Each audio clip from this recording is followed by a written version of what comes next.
Hello friends, Java programming skill को develop करने की सीरीज में आज हम लोग देख रहे हैं एक प्रोग्राम जिसमें हम प्रिंट करेंगे फर्स्ट एन नेचुरल नंबर्स। जाहिर सी बात है कि एन नेचुरल नंबर अगर आपको प्रिंट करना है तो आपको एन की वैल्यू पता होनी चाहिए जो कि हम यूजर से इनपुट कराएंगे। तो आइए सबसे पहले हम समझते हैं कि हमें इस प्रोग्राम में क्या करना है। जैसे कि यूजर एक नंबर एंटर करेगा, हम यूजर से एक नंबर एंटर करवा रहे हैं तो हम एक वेरिएबल बना लेंगे एन। ये एन वेरिएबल के अंदर यूजर वैल्यू एंटर करेगा। तो मान लीजिए यूजर ने कुछ वैल्यू एंटर करी, तो लेट से 4 एंटर करी, तो फर्स्ट 4 नेचुरल नंबर्स हम प्रिंट करवाना चाहेंगे। तो आउटपुट आएगा 1 2 3 4, राइट। अब ये यूजर से एंटर करवाना है, तो ये कैसे एंटर होता है? यूजर से एंटर कराने के लिए आपको स्कैनर क्लास का यूज करना पड़ेगा, राइट। तो स्कैनर क्लास क्या है? स्कैनर स्कैनर एक प्री डिफाइंड क्लास है। इसका मैं एक ऑब्जेक्ट बनाना चाहता हूँ। ये ऑब्जेक्ट नहीं है, के बी तो क्या होता है? ये तो रेफरेंस वेरिएबल है। तो जावा में ऑब्जेक्ट कैसे बनता है? न्यू की मदद से, यानी डायनेमिकली ऑब्जेक्ट्स बनते हैं। तो न्यू लिखा और मैंने लिखा स्कैनर, ठीक है। लेकिन इसके कंस्ट्रक्टर में हम आर्ग्यूमेंट के रूप में पास करेंगे सिस्टम डॉट इन, ठीक है। अब जो ऑब्जेक्ट बना है के जिसको हम के बी नाम से हैंडल करेंगे, के बी ऑब्जेक्ट का नाम नहीं है। ये कैसा होता है कि के बी एक वेरिएबल है ना, रेफरेंस वेरिएबल, और जो ऑब्जेक्ट बना है वो एक्चुअल में अलग है, पर के बी उसको रेफर कर रहा है। के बी रेफरेंस वेरिएबल है, रेफर कर रहा है। तो अब इस ऑब्जेक्ट का तो कोई नाम नहीं होता है, लेकिन ये जो के बी है ये ऐसे बिहेव करेगा जैसे यही ऑब्जेक्ट का नाम है। तो हमको इस ऑब्जेक्ट के लिए कोई भी फंक्शन को कॉल करना है तो के बी डॉट लगा के हम कॉल कर सकते हैं। तो जब मैं लिखूंगा के बी डॉट, तो एक्चुअल में इसी ऑब्जेक्ट के किसी फंक्शन को हम कॉल कर रहे हैं। अब स्कैनर क्लास के पास एक फंक्शन होता है next int. Next int next int function क्या करता है? तो देखिए, जब कीबोर्ड से डेटा एंटर होता है तो वो डेटा सिस्टम डॉट इन के कारण एंटर होता है, यानी जो इनपुट स्ट्रीम है उसको रिप्रेजेंट कौन कर रहा है? System dot in. इन एक ऑब्जेक्ट है और ये रिप्रेजेंट कर रहा है इनपुट स्ट्रीम को। इनपुट स्ट्रीम क्या है? कीबोर्ड से जब डेटा आ रहा है तो इस पूरे सिस्टम को हम बोल रहे हैं इनपुट स्ट्रीम, और ये इन नाम से रिप्रेजेंट हो रहा है। पर ये इंटरनल मैटर है, हमें इसको इसमें उलझना नहीं है। हमें सिर्फ ये समझना है कि कीबोर्ड से जो डेटा एंटर हो रहा है वो सीधे सीधे स्कैनर के पास नहीं आ रहा है, पहले सिस्टम डॉट इन के पास आ रहा है। सिस्टम डॉट इन क्योंकि हमने स्कैनर के कंस्ट्रक्टर में पास किया हुआ है, स्कैनर सिस्टम डॉट इन से ये डेटा ले लेगा। यानी स्कैनर क्या करेगा? ये जो डेटा कीबोर्ड से आया है उसको लेगा और उसको कन्वर्ट करेगा। किस फॉर्मेट में? जिस फॉर्मेट में आप मांग रहे हो। तो आपके लिए मैं एकदम सिंप्लीफाई कर देता हूँ कि कीबोर्ड से जो डेटा आ रहा है वो पहले कहीं स्टोर हो रहा है। Let's say it is a buffer, ठीक है। और जो डेटा आया, जैसे यूज़र ने एंटर किया 4, तो 4 एज अ कैरेक्टर आया। जो कीबोर्ड से डेटा एंटर हुआ है 4 एंटर हुआ है, पर 4 एज अ कैरेक्टर आया। अब आपने क्योंकि फंक्शन कॉल किया नेक्स्ट इंट जो कि स्कैनर का मेथड है, तो ये फंक्शन क्या करता है? बफर में जो डेटा आया है उसको इंट में कन्वर्ट करके रिटर्न करेगा, जिसको हम किसी वेरिएबल में रख लेंगे। इंट में ही क्यों कन्वर्ट किया? क्योंकि ये फंक्शन का नाम है नेक्स्ट इंट और इसका काम है इस बफर के डेटा को इंट में कन्वर्ट करना।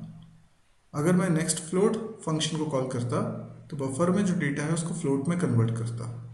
इस प्रकार से स्कैनर के पास अलग अलग डेटा टाइप के हिसाब से अलग अलग नेक्स्ट मेथड्स हैं जो कि बफर से डेटा को उस पर्टिकुलर फॉर्मेट में कन्वर्ट करके रिटर्न करते हैं। तो स्कैनर हमको फिल्टर्ड डेटा देता है, यानी एक पर्टिकुलर डेटा टाइप में कन्वर्ट करके रिटर्न करता है। आई होप ये बात आपको बेसिक तौर पे क्लियर हुई होगी। ये जो इंटरनल सिस्टम है अभी आप इसमें ज़्यादा मत उलझिए, अभी सिर्फ इतना समझिए कि आप नेक्स्ट इंट मेथड की मदद से बफर से डेटा ले लेंगे। अब मान लीजिए आपने नेक्स्ट इंट मेथड को कॉल किया लेकिन बफर में डेटा आया ही नहीं है, इसीलिए स्क्रीन रुकी रहेगी जब तक कि आप कीबोर्ड से डेटा एंटर नहीं करते, क्योंकि बफर खाली है। बफर में जब तक डेटा आएगा नहीं, नेक्स्ट इंट मेथड अपना काम कर नहीं पाएगा, इसलिए स्क्रीन रुकी रहती है। अब आपको बेसिक बात समझ में आ चुकी है कि नंबर कैसे एंटर होगा। तो मैं क्या करने वाला हूँ, ऑब्वियसली इस जगह पर जो मैंने ए नाम का वेरिएबल लिख दिया है, ए नहीं, मैं यहाँ पर किस नाम का वेरिएबल बनाऊंगा, एन नाम का। ठीक है, तो ये एन में जो वैल्यू होगी ये यहाँ तक नेचुरल नंबर्स मुझे प्रिंट करवाने हैं। तो आइए स्टार्ट करते हैं कोडिंग। सबसे पहले इंपोर्ट करूंगा। इंपोर्ट क्यों कर रहे हैं सोचिए, import Java dot यूटिल dot scanner. Scanner class जो है वो लाइन पैकेज में नहीं है, यूटिल पैकेज में है। लाइन पैकेज की कोई क्लास होती तो उसे इंपोर्ट नहीं करना पड़ता है, लेकिन बाकी किसी भी दूसरे पैकेज में कोई क्लास है तो उसको इंपोर्ट करना पड़ेगा यदि आप अपने प्रोग्राम में उसे करना चाहते हैं यूज। अब मैं बना रहा हूं क्लास, पब्लिक क्लास एग्जाम्पल। इसके अंदर बनाऊंगा main function public static world main. इसमें स्ट्रिंग args। ओके, अब यहां पर मुझे यूजर से डेटा लेने की तैयारी करनी है, तो पहले मैं स्कैनर क्लास का ऑब्जेक्ट बना लेता हूं, new scanner system dot in. अब मैं यूजर को पहले एक मैसेज दे देता हूं कि वो नंबर एंटर करे, तो system dot out dot println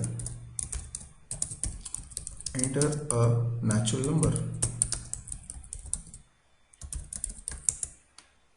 got it. अब मैं लिखता हूं, एक वेरिएबल बनाता हूं n और उसमें वैल्यू रखता हूं kb डॉट नेक्स्ट इंट। जो वैल्यू आएगी n में वहां तक के नंबर्स मुझे प्रिंट कराने, तो मैं एक फॉर लूप लगाता हूं। आप चाहें तो यहीं पर फॉर लूप के अंदर वेरिएबल डिक्लेयर कर सकते हैं, जैसे मैंने किया। i की value less than equal to n तक चलाता हूं और i plus plus system dot out dot print. मैं इस बार प्रिंट फंक्शन को कॉल कर रहा हूं क्योंकि मैं लाइन नहीं चेंज कराना चाहता हूं, सेम लाइन में मैं चाहता हूं प्रिंटिंग हो। थोड़ी सी स्पेस और उसके बाद i को उसमें कंकैटिनेट कर दिया तो i की वैल्यू प्रिंट हो जाएगी। i की वैल्यू ग्रेजुअली बढ़ रही है, 1 से स्टार्ट की है n तक जाएगी। तो देखिए हमारा प्रोग्राम बनके तैयार हो चुका है। अब इस प्रोग्राम को मुझे कंपाइल रन करके देखना है। पहले इसको सेव कर लेता हूँ। अब कंपाइल रन करने के लिए मुझे कमांड प्रॉम्प्ट को ओपन करना होगा। कमांड प्रॉम्प्ट को ओपन करने के बाद मुझे उस फोल्डर में जाना होगा जहाँ पे मैंने ये जावा फाइल सेव करके रखी हुई है। तो इसके लिए मैं उस फोल्डर में जा रहा हूँ जहाँ पे मेरे सिस्टम पे मैंने इस example.java फाइल को स्टोर किया हुआ है। कंपाइल करने के लिए हम लिखते हैं जावा सी, फाइल का नाम .java। कंपाइल हो जाने के बाद क्योंकि कोई एरर नहीं है यानी सक्सेसफुली कंपाइल हो चुकी है, मैं इसको रन करने के लिए लिखूंगा जावा और फिर फाइल का नाम विदाउट एक्सटेंशन। देखिए मैसेज आ रहा है एंटर अ नेचुरल नंबर। अगर मैंने एंटर किया 8 तो पहले 8 नेचुरल नंबर्स इसने प्रिंट कर दिए। अगर मैं इसको दोबारा रन करूं और इस बार मैंने लिख दिया 15 तो ये 15 नेचुरल नंबर्स को प्रिंट कर देगा। आई गेस आपको ये प्रोग्राम समझ में आ गया होगा। बहुत सिंपल प्रोग्राम था, लेकिन बिगनर्स के लिए इस तरह की प्रोग्राम्स करना बहुत ज़रूरी है। यदि आपको पसंद आया तो आप इसे लाइक कर सकते हैं। यदि आपको लगता है कि इस तरह के और वीडियोस देखना चाहते हैं और शायद आप कोई स्पेसिफिक प्रोग्राम देखना चाहते हैं तो एक तो आप इस चैनल को सब्सक्राइब करें, दूसरा आप वीडियो के नीचे ही कमेंट के ज़रिए मैसेज लिख सकते हैं कि आप कौन सा प्रोग्राम देखना चाहते हैं। तो मैं पूरी कोशिश करूंगा कि वो प्रोग्रामिंग वीडियो बनाकर अपलोड करूं जल्दी से जल्दी। इसके अलावा मेरी एक वेबसाइट है www.mysirji.com, URL आपकी स्क्रीन पर लिखा हुआ है। इस वेबसाइट को ज़रूर विजिट करें। जितने भी मेरे वीडियोस हैं वो सारे आपको इस साइट पे मिल जाएंगे।